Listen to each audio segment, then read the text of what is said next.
இயேசுவுக்கே புகழ். இன்று நம்முடைய தியானத்தின் 19வது நாள்.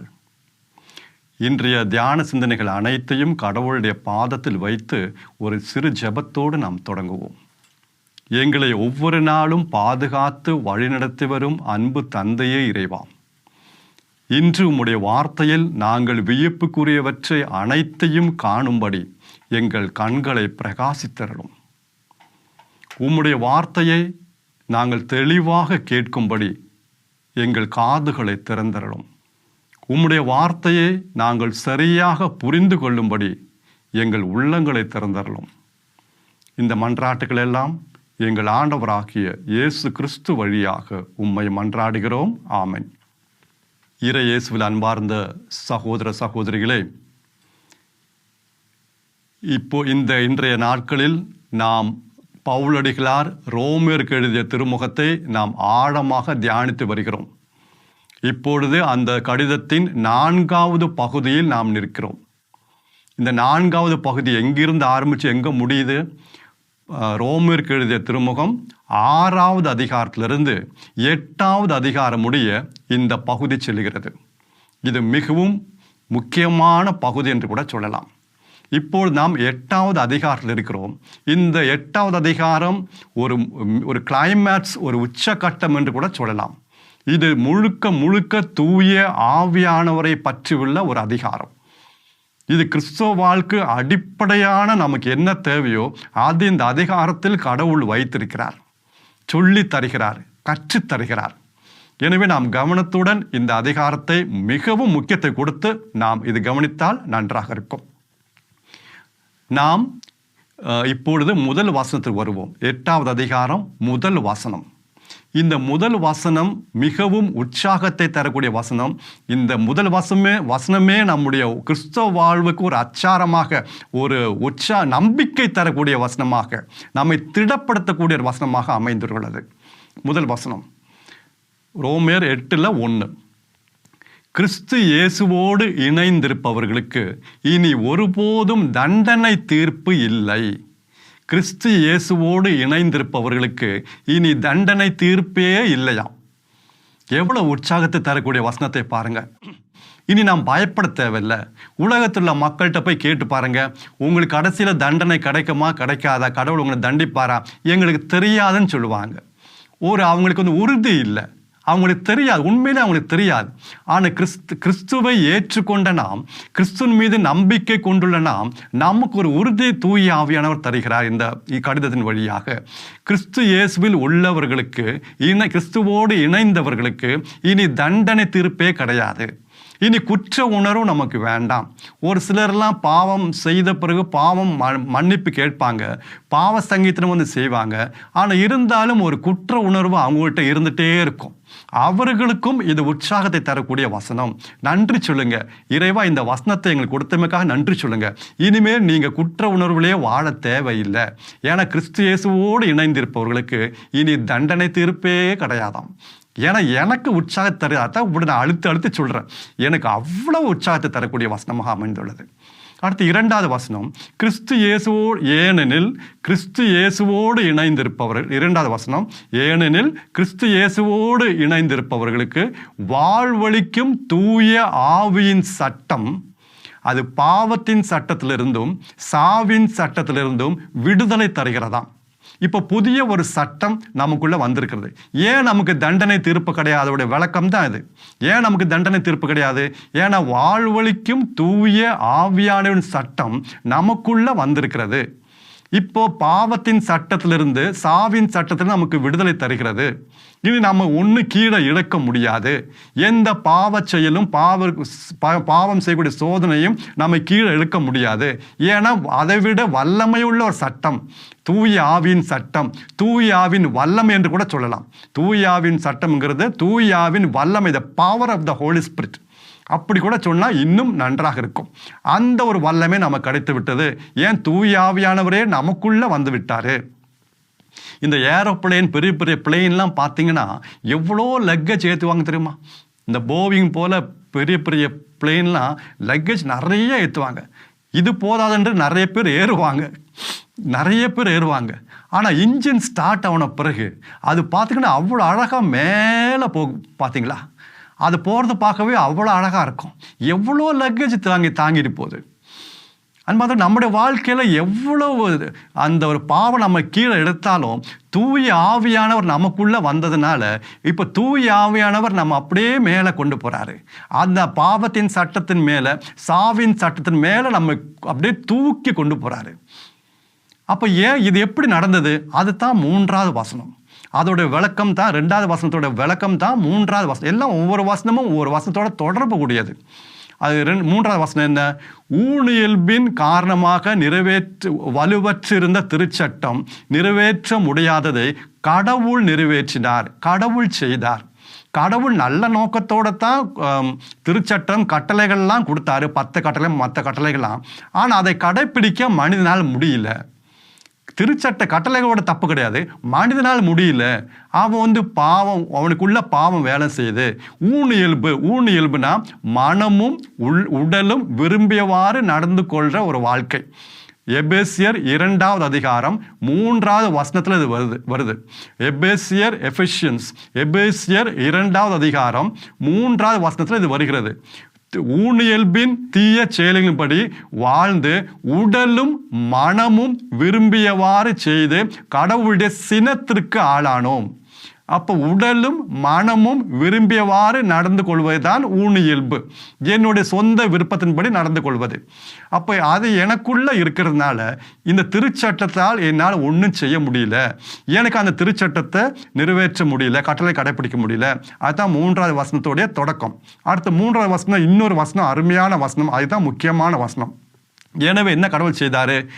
ஊனியல்பு கொண்டுள்ள மனிதரை போல, நல்ல கவனிங்க, இதுதான் முக்கியமானது.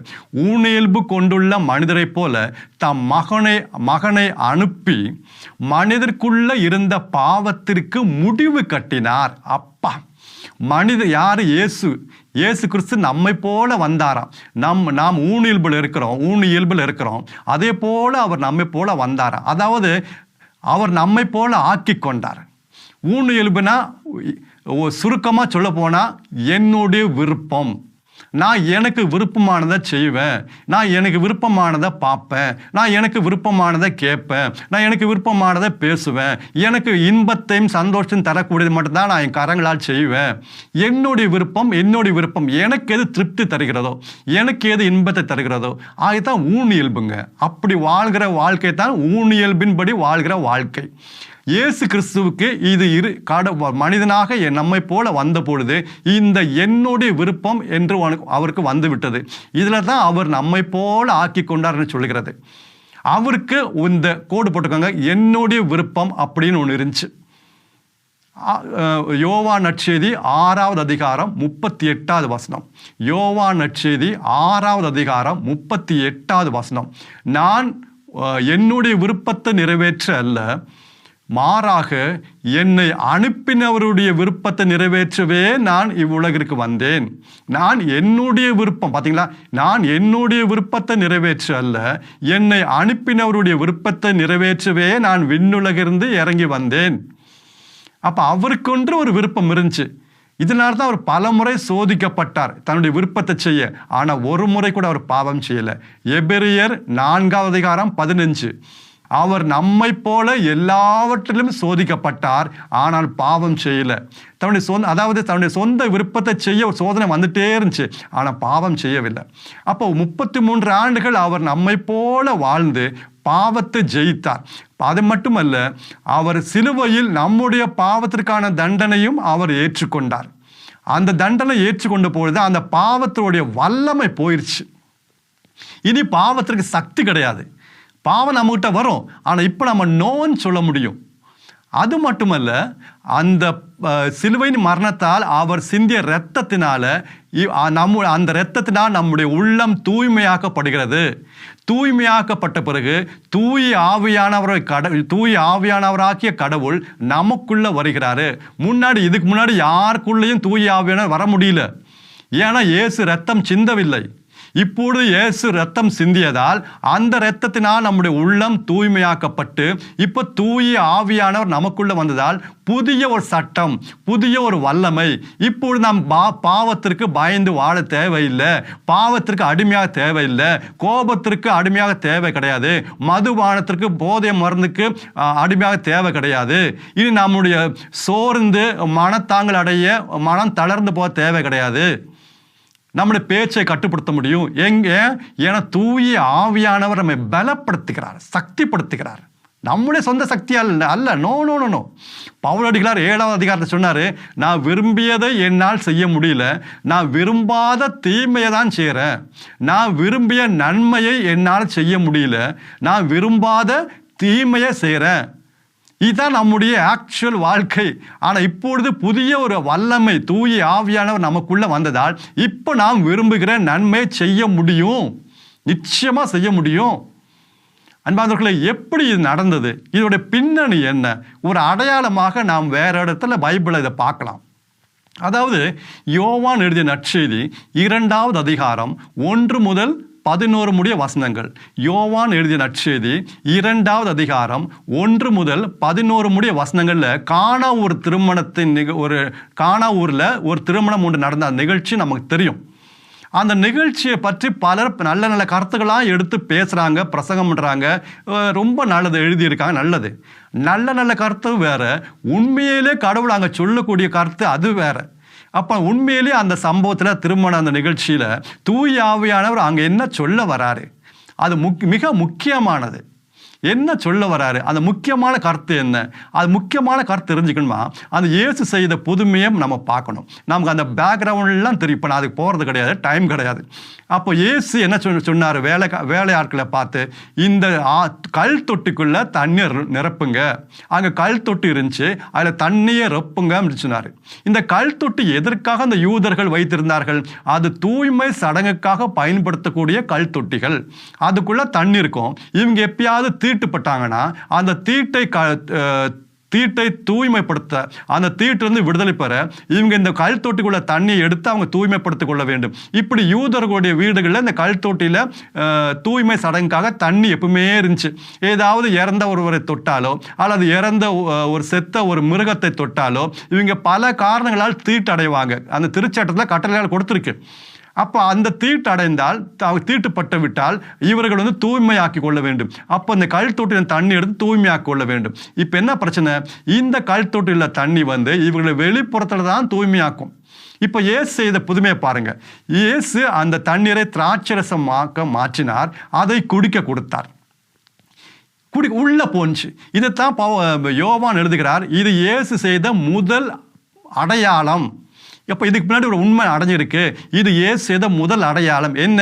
இந்த திராட்சரசம் தான் இயேசு எடுத்து, இது என்னுடைய இரத்தம் என்று சொன்னார். இதை வாங்கி பருகுங்கள், குடியுங்கள், இதை வாங்கி பருகுங்கள், இது புதிய நித்திய உடன்படிக்கைக்கான என் இரத்தம். இது உங்களுடைய உள்ளத்தை தூய்மைப்படுத்தும். இது அந்த தூய்மை சடங்குக்காக உள்ள தண்ணி போல அல்ல, இது உள்ளத்தையே தூய்மைப்படுத்தும். இது தான் முக்கியமானது. அப்போ அப்படி இயேசுடைய ரத்தம் தாங்க நம்முடைய உள்ளத்தை தூய்மைப்படுத்தும், பரிசுத்தமாக்கும். இப்படி அதுதான் அந்த திருமண விழாவில் நடந்த அந்த நிகழ்ச்சியோட முக்கியமான கருத்து. அங்கே தான் ஃபோக்கஸ் பண்ணும். அங்கே தான் இது இயேசு செய்த முதல் அடையாளம். பிற்காலத்தில் ஒரு காலத்தில் இயேசு செய்ய போவதை இயேசு அங்கே ஒரு அடையாளமாக செய்து காட்டினார். அங்கே தான் நம்ம ஃபோக்கஸ் பண்ணணும், கண்களை பதிய வைக்கணும். அந்த கல் தொட்டிகளை தண்ணி ரொப்புறதும், அதை திராட்சரசமாக மாற்றுறதும், அதை கொடுக்கறதும். அவர் வேற ஏதாவது பாத்திரம் தண்ணி ஊற்ற சொல்லியிருக்கலாம். நோ, கல் தொட்டியில் தான் ஊற்றணும். வேற இதை விட இங்கே பாருங்க, இது வீட்டுக்கு வெளியே ஒரு தூய்மை சடங்குக்காக வச்சிருப்பாங்க, கை கால் கழுவுறதுக்காக. கை கால் கழுவுற தண்ணியில் போய் யாராவது தண்ணி ரொப்புவாங்களா? குடிக்கிற தண்ணி ரொப்புவாங்களா? கை கால் கழுவுற தண்ணியில் யாராவது திராட்சரசம் இந்த மாதிரி செய்வாங்களா? இவங்க கை கால் கழுவுற தொட்டியில் நீங்கள் சாம்பார் ஊற்றுவீங்களா? நோ. இது இயேசு செய்த அந்த அடையாளம். இது இந்த கல் தொட்டியில் தண்ணி வெளிப்புறத்தான் தூய்மையாக்கும். ஆனால் நான் தருகிற இந்த திராட்சரசம், இந்த ரத்தம் உங்கள் உள்ளத்தையும் தூய்மையாக்குங்கிறத முன்னாடி செய்து காட்டுகிற ஒரு அடையாளமாக செய்து காட்டினார். அப்போ இப்போ நம்முடைய உள்ளத்தை நம்முடைய இரத்தத்தால் தூய்மையாக்கப்பட்ட பிறகு நாம் தூய ஆவியானவரை பெற்றுக்கொள்கிறோம். அந்த புதிய சட்டத்தை, புதிய வல்லமையை நாம் பெற்றுக்கொள்கிறோம். அருமையானதுங்க. அப்போ இதெல்லாம் எதுக்கு செய்தாராம்? இப்போ நம்முடைய பகுதிக்கு வருவோம். இப்போ இதெல்லாம் எதுக்கு செய்தாராம்? ரோமருக்கு எழுதிய திருமுகம் 8வது அதிகாரம் 4வது வசனம். 4வது வசனம் எதற்கு? இது what is the purpose behind? இதெல்லாம் எதுக்கு செய்தாராம்? அப்போ 4வது வசனம், இனி ஊனியல்பின்படி வாழாமல் தூய ஆவியானவரின் இயல்பின்படி வாழ்ந்து திருச்சட்டத்தின் நெறிகளை நிறைவேற்ற வேண்டும் என்பதற்காகவே கடவுள் இவ்வாறு செய்தார். ஊனியல்பின்படி வாழாமல் ஆவியானவரின் இயல்பின்படி வாழ்ந்து திருச்சட்டத்தின் நெறிகளை நிறைவேற்ற வேண்டும் என்பதற்காகவே கடவுள் இவ்வாறு செய்தார். அது என்ன? திருச்சட்டத்தின் நெறி. The righteous requirement of the law. The righteous requirement of the law என்று ஆங்கிலத்தில் சொல்வார்கள். திருச்சட்டத்தின் நெறி என்ன? திருச்சட்டத்தினுடைய முக்கியமான நோக்கம் என்ன? அதாவது முக்கியமான நோக்கம் என்னவென்றால், கடவுளை, உன் கடவுளாகிய ஆண்டவரை முழு இதயத்தோடும் முழு ஆற்றலோடும் அன்பு செய்வாயாக. உன்னை நீ அன்பு செய்வது போல உன் அடுத்திருப்பவரையும் அன்பு செய்வாயாக. இதுதான் திருச்சட்டத்தின் நெறி. இதுதான் திருச்சட்டத்தோடைய நோக்கம். The righteous requirement of the law என்று சொல்வார்கள் ஆங்கிலத்தில். திருச்சட்டம் முழுமையான நோக்கமே தான், உன் கடவுளாகிய ஆண்டவரை முழு உள்ளத்துடனும் முழு ஆற்றலோடனும் நீ அன்பு செய்வாயாக. ஏதோ 98% கிடையாது, 99% கிடையாது, 100% உன் கடவுளாக ஆண்டவரை அன்பு செய்யணும். இப்போ முடியும், முன்னாடி முடியாது. இப்போ தூய ஆவியானவர் உள்ளே வந்திருப்பதால் இப்போ நமக்கு முடியும். இந்த வசனம் எங்கே வருகிறது? முழு உள்ளத்துடன் முழு ஆற்றலுடனும் நாம் கடவுளை அன்பு செய்வதும் அடுத்திருப்பவரின் அன்பு செய்வாக என்ற இந்த கட்டளை, இந்த திருச்சட்டத்தின் நெறி எங்கே வருகிறது? மத்தேயு நற்செய்தி 22வது அதிகாரம் 37லேருந்து 40 முடிய வசனங்கள். மத்தேயு நற்செய்தி 22வது அதிகாரம் 37லிருந்து 40 முடிய வசனங்களில் இந்த திருச்சட்டத்தை நெறி நம்ம வாசிக்கலாம், அங்கே வாசிக்க முடியும். அதாவது, உன் கடவுளாகிய ஆண்டவரை உன் முழு இதயத்தோடும் முழு ஆற்றலோடும் அன்பு செய்வாயாக. அதுபோலவே உம்மை நீ அன்பு செய்வது போல அடுத்திருப்பவரையும் அன்பு செய்வாயாக. இதில் திருச்சட்டமும் இறைவாக்கினரும் அனைத்தும் அடங்கி உள்ளது. இதை அடிப்படையாக கொண்டேதான் மோசேயின் கட்டளைகள் அனைத்தையும். அன்பான சகோதர சகோதரிகளே, அப்போ நாம் திருச்சட்டத்தின் கிறிஸ்தவர்களாகிய நாம் அந்த கட்டளைகள்லாம் கடைப்பிடிக்கணும் தேவையில்லை. அது இஸ்ராயல் மக்களுக்கு கடவுள் மோசேயின் வழியாக கொடுத்தது. நமக்கு இப்போ அந்த கட்டளை அல்ல. இப்போ நமக்கு அந்த கட்டளையோட நோக்கம், அந்த பர்பஸ், அதாவது கடவுளாகிய ஆண்டவரை முழு உள்ளத்தோடு அன்பு செய்வது, அடுத்திருப்பவரை முழு உள்ளத்தோடு நேசிப்பது. இப்போ அதுதான் நம்முடைய நோக்கம். இதை கடைப்பிடிக்க தூய ஆவியானவர் இல்லாமல் முடியாது. ஆண்டவராகிய இயேசு கிறிஸ்து இந்த உலகத்தில் வாழ்ந்த பொழுது இந்த தூய ஆவின் வல்லமையால் முழுமையாக அந்த கட்டளைகளை நிறைவேற்றினார். அப்படிதான் அவர் திருச்சட்டத்தை முழுவதும் நிறைவேற்றினார். இந்த இரண்டும் செய்த போது அவர் திருச்சட்டம் முழுவதையும் நிறைவேற்றினார். திருச்சட்டத்தில் 100கணக்கான கட்டளைகள் இருக்கு. இந்த யூதர்களுக்கு அதெல்லாம் ஒன்றும் கடைப்பிடிக்க முடியல. எல்லாம் சாபத்திற்கு உள்ளானாங்க. ஏன்னா தூய ஆவியானவர் அவர்களுக்குள்ள வரல. இன்னைக்கு தூய ஆவியானவர் நமக்குள்ள வந்திருப்பதால் நாம் அந்த திருச்சட்டத்தை நோக்கம் முழுமையாக நாம் கடைப்பிடிக்க முடியும், நிறைவேற்ற முடியும். அன்பான சகோதர சகோதரிகளே, இந்த முதல் 4 வசனம் எவ்வளோ அருமையானது, எவ்வளோ ஆழமானது பார்த்தீங்களா? எவ்வளவு ஆழமானது. இயேசு கிறிஸ்து நமக்காக ஒரு முன்மாதிரியை காட்டினார். நம்முடைய பாவத்திற்காக தண்டனை அவர் ஏற்றுக்கொண்டார். நம்முடைய பாவத்திற்காக அவர் இரத்தம் சிந்தினார். அந்த இரத்தம் சிந்தியதால் நம்முடைய உள்ளம் இப்பொழுது தூய்மையாக்கப்பட்டு தூய ஆவியானவர், கடவுளாகிய தூய ஆவியானவரை பெற்றுக்கொள்ளக்கூடிய அந்த அருள் நமக்கு கிடைத்தது. இப்பொழுது நம்முடைய அனுதின வாழ்க்கையில் தூய ஆவியானவர் செயல்படுகிறார். இப்போ நாம் எந்த பாவத்திற்கும் அடிமையாக தேவையில்லை. முன்னாடி முடியாது, நாம் ஊனியல்பில் மட்டும்தான் இருந்தோம். இப்போ புதிய ஒரு சட்டம் நமக்கு கிடைச்சிச்சு. அதுதான் 4வது வசனத்தில் பவுல் சொல்கிறார், இனி ஊனியல்பின்படி வாழாமல். அப்போ நீங்கள் இதுக்கு முன்னாடி ஊனியல்பின்படி தான் வாழ்ந்தீங்க. இனி ஊனியல்பின்படி வாழாமல் தூய ஆவியானவரின் இயல்பின்படி வாழ்ந்து திருச்சட்டத்தின் நெறியை நிறைவேற்ற வேண்டும் என்பதற்காகவே கடவுள் இவ்வாறு செய்தார். இப்போ ரொம்ப ஈஸிங்க. நிறைய பேர்த்துக்கு இந்த வசனம் உள்ள ஊடுருவ மாட்டேங்குது. நான் பாவத்திற்கெல்லாம் அடிமையாக போகிறேனே, நான் இதுக்கெல்லாம் அடிமையாக போகிறேனே, என்னால் முடியலையே, ஏன்னா இந்த அனுபவம் கிடைக்கல. நாம் இதை ரொம்ப சீரியஸாக எடுத்துக்க மாட்டோம். நாம் இந்த வார்த்தையை நம்ப மாட்டோம். இந்த வார்த்தையை நாம் தியானிப்பது கிடையாது. எப்பவுமே தூய் ஆவியானவர் இறை வார்த்தை வழியாகத்தான் நம்மில் செயல்படுவார், இல்லைன்னா செயல்பட மாட்டார். இறை வார்த்தைக்கும் தூய் ஆவியானவருக்கும் எப்பவுமே ஒரு கனெக்ஷன் உண்டு. அப்போ தூய ஆவியானவர் இறை வார்த்தை வழியாகத்தான் நம்முடைய வாழ்க்கையில் செயல்படுவார். அப்போ அந்த இறை வார்த்தைக்கு முக்கியத்துவம் கொடுங்க, வாசிங்க, தியானிங்க. இப்போ நமக்கு இப்படி நாம் தூய ஆவியானவருடைய வல்லமை பெற்றுக்கொண்டால் நாம் எதற்கு மேலாகவும் நாம் நடக்க முடியும்.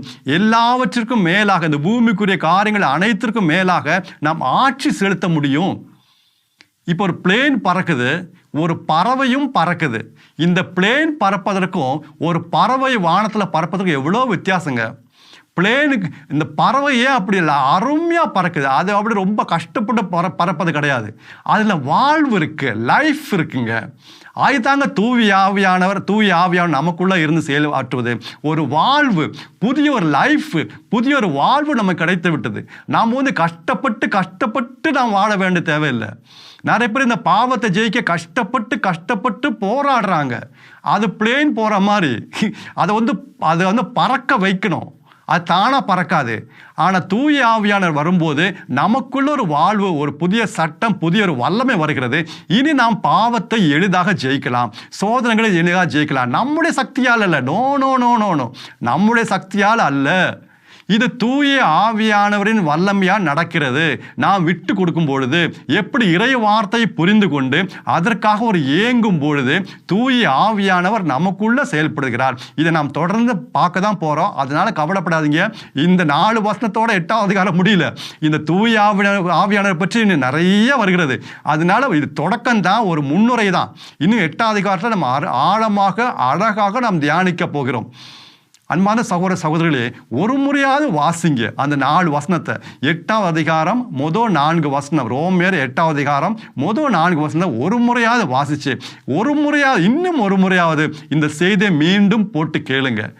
ரொம்ப நல்லா இருக்கும், நல்லா புரியும். இல்லைன்னா ரோமருக்கு எழுதிய கடிதத்தை நீங்கள் எவ்வளோ முறை வாசித்தாலும் சில நேரத்தில் புரியாது. இப்படி நீங்கள் செஞ்சீங்கன்னா, ஒரு முறை அந்த பகுதியை நாம் எந்த பகுதியை தியானிக்கிறோமோ அதை ஒவ்வொரு முறையும் வாசித்து மீண்டும் அந்த செய்தியை ஒரு முறை கேட்கும்போது அவ்வளோ அழகாக புரியுங்க.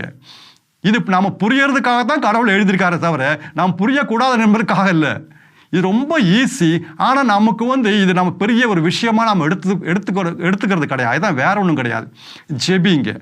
அன்பு தந்தை இறைவா, எங்களுக்கு இந்த உம்முடைய வார்த்தையை கொடுத்தமைக்காக நன்றி. இன்னும் நாங்கள் அதிகமாக ஆழமாக உம்முடைய வார்த்தையை வாசித்து தியானிக்கவும், இந்த வார்த்தையோட வல்லமை நாங்கள் பெற்றுக்கொள்ளவும், இதனால் நாங்கள் எல்லா விதமான தீமைகளிலிருந்தும், தீய சக்திகளிலிருந்தும், பாவத்திலிருந்தும் எங்களை அடிமையாக்கும் அனைத்துக்கு மேலாக நாங்கள் நடந்து, அனைத்திற்கு மேலாக ஆட்சி செய்து, இந்த தூய ஆவியானவருடைய அபிஷேகத்தை இன்னும் அதிகமாக எங்களுடைய வாழ்க்கையை நாங்கள் பெற்றுக்கொள்ள எங்களுக்கு உதவி செய்யுங்கப்பா அப்படின்னு நீங்கள் ஜெபிச்சிங்கன்னா, இப்போ நிச்சயம் நம்முடைய கடவுள், நம்முடைய அப்பா நம்முடைய ஜெபத்தை கேட்பார். ஏன் தெரியுமா?